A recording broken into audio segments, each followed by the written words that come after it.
Bapak tidak percaya Allah Maha Kaya. Keluarkan saja. Selama kita berjihad fisabilillah, tidak mungkin biarkan Tuhan miskin.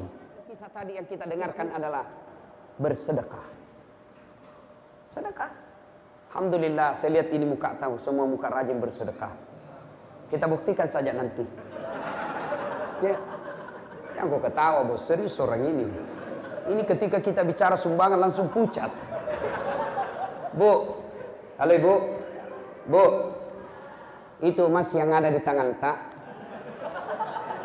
gelang yang ada di lengan tak, itu belum tentu ibu punya.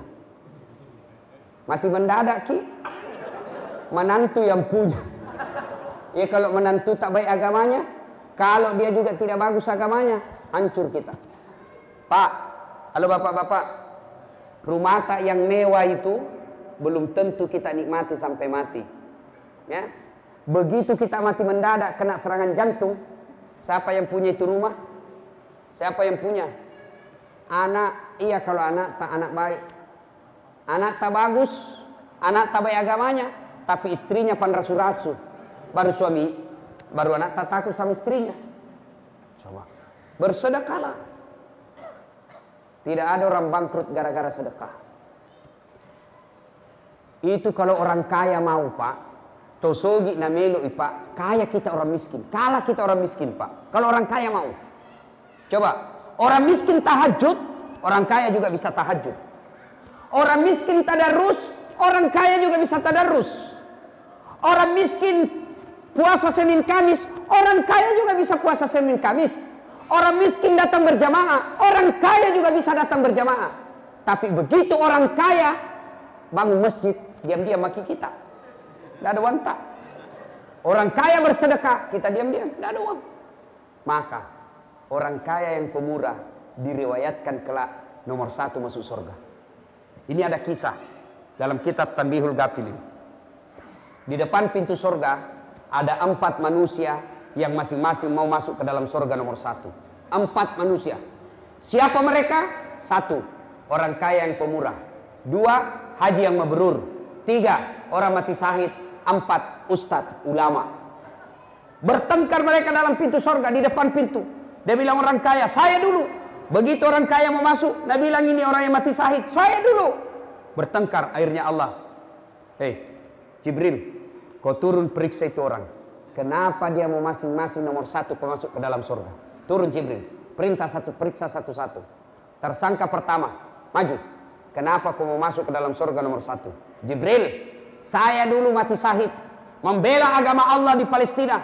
Katanya orang yang mati syahid nomor 1 masuk surga. Katanya, ditanya sama Jibril, siapa kasih tahu kok? Ustadz. Tidak boleh kulumbai ustazmu, mundur kok. Dosa kau melumbai gurumu, mundur. Panggil orang kedua, kau kenapa mau masuk ke dalam surga nomor 1? Jibril, saya dulu haji mabrur, bukan haji kajili-jili. Mana itu haji kajili-jili? Haji Pak Domeng. Mana itu haji lomba domen nomor 1?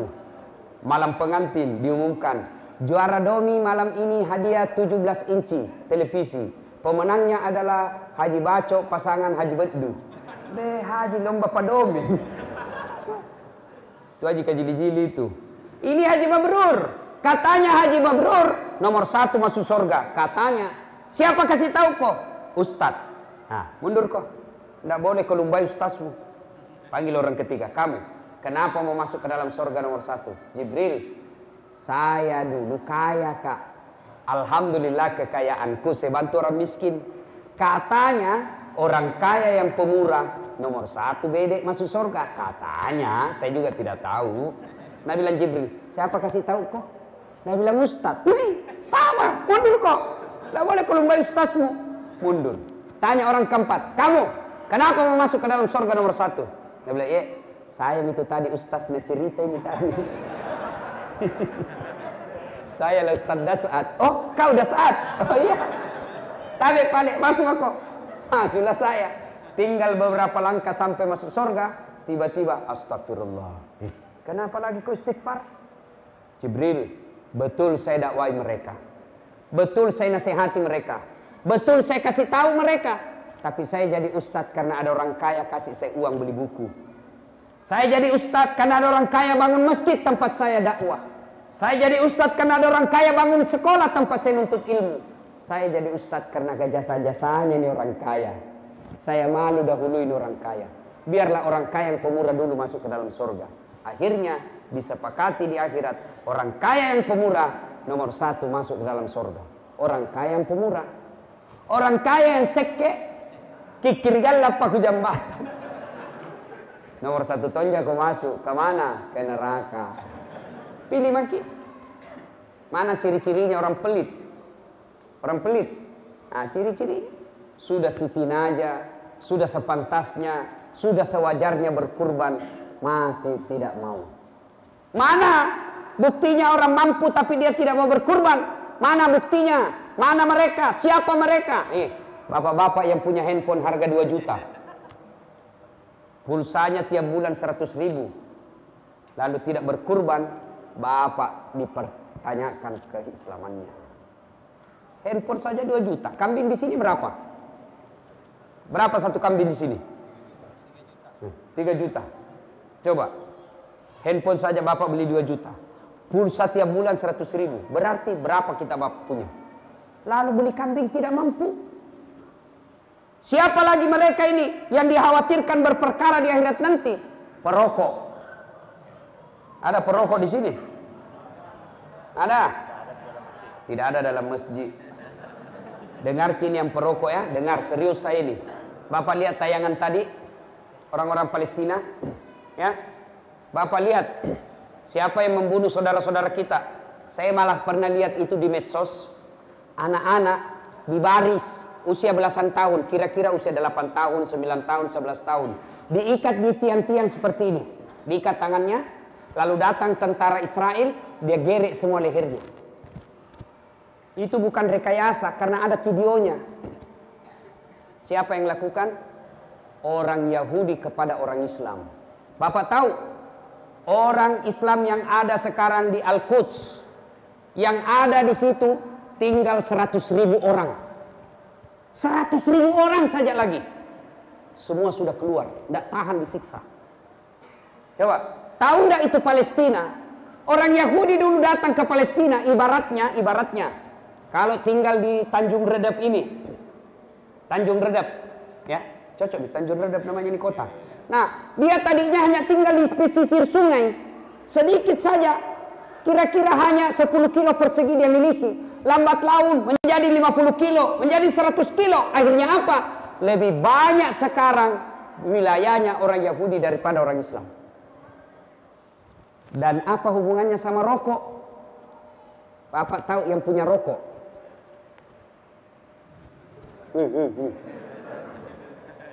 Tahu siapa yang punya itu rokok sekarang, Pak? Pabrik rokok yang punya sekarang Yahudi. Dan orang Yahudi itu, Pak, setiap ada penghasilannya 20% dia kirim ke negaranya untuk membangun negaranya, beli mobil, beli senjata itu yang dipakai tembaki anak-anaknya orang Islam. Jadi bapak yang merokok, setiap kali bapak beli rokok 1 bungkus, itu bapak sumbang uang 20% untuk orang Yahudi. Berhenti merokok, Pak. Saya serius. Saya bilang, tidak jalan otakku kalau tidak merokok kau Ustaz. Balik-balik kok. Buktinya, Ramadan jalan di otak tak. Tidak merokok kalau siang. Bagus gitu rokok sebenarnya Ustaz. Cocok. Saya sangat setuju itu rokok Pak tidak merusak. Tidak ada itu merusaknya itu rokok. Selama dia tidak ketemu api.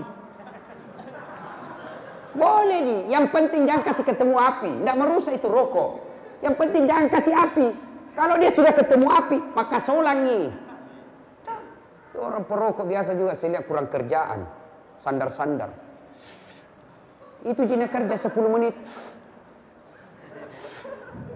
Sekali-kali isap, kunyah. Jamara Pak ya, jamara ya. Yang perokok berdoa mulai malam ini Pak. Ya Allah, sembuhkan saya dari candu rokok, pembeli rokokku, saya sumbang ke Palestina. Itulah yang Bapak miliki. Pak, Harta kita itu ada 3 yang tidak bisa diambil orang, kata Nabi. Telu mi bawang ya rob miliki. Apa? 1 yang habis kita makan. 2 yang telah kita sedekahkan di jalan agama Allah. 3 yang hancur kita pakai. Itu saja. Lain dari itu bukan kita punya. Dan percaya Pak, tidak ada orang bangkrut gara-gara sedekah. Cari orang yang ada di Berau ini. Pernah kita dengar, Ustaz, itu yang di ujung pasar kaya sekali dulu itu. Itu yang besar rumahnya, kaya dulu itu. Tapi karena rajin sedekah bangkrut. Tidak ada toh? Yang bangkrut gara-gara apa? Selingkuh. Bukan poligami ya, selingkuh. Apa gara-gara bangkrut? Narkoba. Bangkrut gara-gara apa? Judi. Bangkrut gara-gara apa? Mabuk-mabuk. Tidak ada orang bangkrut bangun masjid. Dan percayalah Pak, orang kalau bersedekah diganti. Saya selalu yakin itu Pak. Coba. Percaya Pak. Kenapa kita miskin selama ini? Karena suka kita minta-minta. Kenapa kita miskin selama ini? Karena malas kita sedekah. Kalau saya bantu Islam Palestina, apa nanti besok dia makan anakku? Urusan Allah. Kenapa kita miskin? Karena kita selalu berpikir, bagaimana saya besok? Bagaimana saya bulan depan? Marah Allah. Macaipun Allah Ta'ala. Magai, Bapak tidak percaya Allah Maha Kaya. Keluarkan saja. Selama kita berjihad fisabilillah, tidak mungkin biarkan Tuhan miskin. Tidak mungkin. Kenapa kita miskin? Karena selalu kita berpikir, saya miskin, saya miskin, saya miskin. Nah kasih miskin ke Tuhan. Kenapa? Allah memang berfirman, Ana inda sanni abdi bi. Saya tergantung sangkanya hambaku. Kalau dia sangka kaya, kaya kok. Kalau dia sangka miskin, miskin kok. Ibrahim alaihissalam, ketika diperintah pergi dakwah, Ibrahim alaihissalam bertanya, ya Allah, siapa yang kasih makan anakku? Nika pandai anakku. Allah berfirman, saya Maha Kaya. Belah itu batu di depanmu. Dibelah batu. Apa yang keluar? Ulat. Tahu ulat? Tahu ulat? Bahasa Perancisnya oli. Dalam batu. Allah sampaikan kepada Ibrahim, Ibrahim, kau lihat itu ulat. Tidak ada tangannya, tidak ada kakinya, tidak sarjana, bisa hidup dalam batu yang sangat keras. Siapa yang jamin rezekinya? Saya Tuhanmu yang Maha Kaya. Jangan kau cemas. Coba. Ibu-ibu, saya tanya ke adik-adik. Adik-adik, saya tanya, pernah lihat cicak? Pernah lihat cicak? Apa namakan cicak? Apa? Apa namakan? Masuk akal enggak?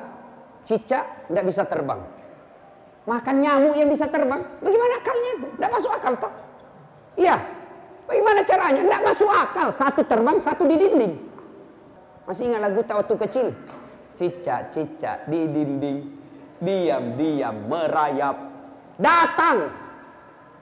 Tidak dikatakan cicak lompat terbang. Tidak. Nah bilang apa?